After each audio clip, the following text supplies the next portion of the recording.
Pinahalagahan ng mga senior citizen ng Barangay Sagad sa isang programang inilaan para sa kanila ng Barangay Council sa pamunuan ni Chairman Marvin Benito nitong linggo sa kanilang covered court. Halos 700 na lolo at lola ang nabigyan ng aginaldo at may mga paraffol pa. Mahigit 700 ang nabigyan namin. Actually, pangalawang pagkakataon na namin ginagawa to na raffle, tapos lahat ng mga dumarating na senior, meron tayong aginaldo na barya-barya lang naman, 200. Lahat ng umatay na senior binibigyan namin.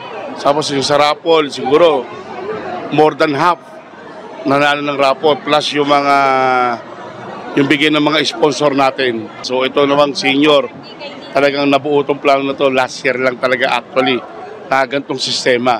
Pero actually, yearly meron talaga kami mga activity regarding sa senior, pero talagang for last year lang talaga nagkaroon ng ganitong programa talaga. Talagang pinag-ipunan ng mga barangay ito. So ngayon, bagong council, pero tuloy-tuloy pa rin yung programa. Maliban sa aktibidad para sa mga senior ay inaantabayanan din ang pamaskong handog para sa mga residente ng Sagad na taunang ipinamamahagi ng mga opisyal ng barangay. Oo, meron yun. Next week. Mga bahay-bahay naman yun, binibigyan natin per pamilya o per bahay. Na usually hotdog ang pinamimigyan namin, tender juicy na pure foods. Tigwa 1 kilo per bahay. So taon-taon namin for 5 years, so almost 6 years ginagawa namin yun. Unang-una, Merry Christmas and Happy New Year, Barangay Sagad. Antay-antay lang po tayo next week. Mag-iikot po ang ating mga staff kasama ng ibang mga kagawan natin na magbabahay-bahay para magbigay ng ticket. So probably by Friday, magbibigay tayo ng pamaskong handog for the 6 times yata already na talagang regular natin ginagawa. So uli nga, Merry Christmas sa ating mga kabarangay. Basta asahan nyo po, ang bagong buong council ng Barangay Sagad, sama-sama at tulong-tulong po kami kahit magkakaiba po kami ng partidong sinamahan.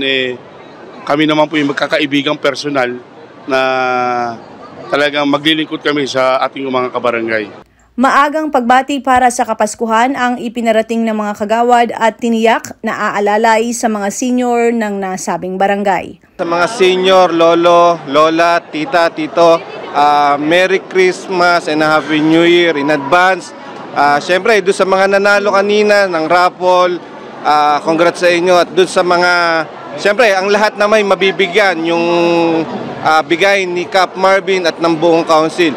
Muli po, Barangay Sagad, Merry Christmas and Happy New Year in advance. Mabuhay po tayong lahat. Ngayon po ay tayo po ay nanalo bilang kagawad ng Barangay Sagad at nagpapasalamat po ako sa pagkakataong ito. At hindi po kayo nananawa ng pag-interview, lalo na ngayon sa Barangay Sagad. So nagpapasalamat kami sa lahat ng senior citizen na nakilahok dito sa okasyon na ito na para sa senior. At sa tulong po ng aming kapitan, ako po bilang bagong kagawad at nasa ibang partido, nagkaisa-isa na po. Nagtulong-tulong po kami para sa ikagaganda at kaunlad ng Barangay Sagad. Kaya muli po ang aming pasasalamat. Sa lahat sa ginawa ng pagkakaisang ito para sa buong Sagad. Maraming salamat at mabuhay po kayo. Nabuhay ang Sagad. Muli po para sa lahat ng senior citizens ng Barangay Sagad. Ngayon po ay nagsagawa kami ng senior citizens get-together para po maghandog sa inyo ng mga biyaya, mga parapol at lahat po ay mabibigyan ng konting tulong para pandagdag man lang sa mga gastusin at kung ano man ang pangangailangan.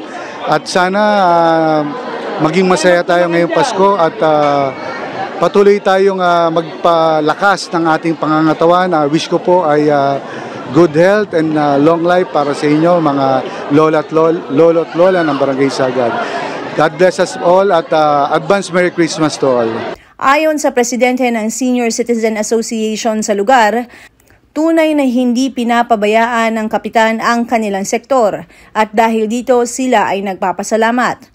Sinabi naman ng isa sa mga nagwagi sa raffle na malaking tulong ang kanyang napanalunan. Si Kapitan, mabait sa mga senior. Lagi siyang nakatulong sa mga senior. Nagbibigay si Kapitan ng raffle. Sa ngayon, bigas, tsaka yung pera, raffle niya yun. Nagpapasalamat ako kay Kapitan sa kabaitan niya sa aming mga senior, sa mga kagawad. Yung mga senior namin, sana po huwag silang magsasawa sa aling pag-aasikaso sa kanila. Papasalamat ako at nagkaroon ako ng premyo at malaking tulong na sa amin.